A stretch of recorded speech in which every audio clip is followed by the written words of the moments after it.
Hi friends. So, Sri Rama Navami అందరూ ఎలా చేసుకున్నారు? మేమైతే చాలా బాగా చేసుకున్నాం. మీరు ఎలా చేసుకున్నారో ఖచ్చితంగా నాతో షేర్ చేసుకోండి. ఇంకా శ్రీరామనవమి అంటే మనకు గుర్తుకొచ్చేది పానకం, వడపప్పే గదా! చాలామందికి గుర్తే ఉంటుంది. చైల్డ్‌హుడ్‌లో అయితే మన చిన్నప్పుడు అయితే గిన మన ఊరి రామాలయం ఉంటుంది గదా!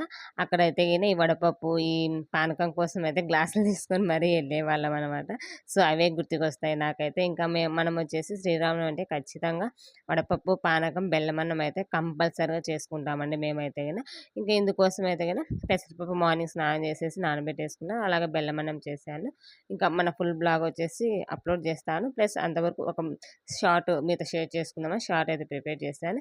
ఇంకా పానకం వచ్చేసి ఇలాచి, యాలకులు దంచి మెత్తగా బెల్లమేసి, వాటరేసి నిండు గుండ నీళ్ళంటారు కదా! అలా వేసేసి పానకం అయితే ప్రిపేర్ చేసుకోవాలి కంపల్సరీగా. శ్రీరాముడికి చాలా ఇష్టమండి ఈ పానకం, వడపప్పు అనేది.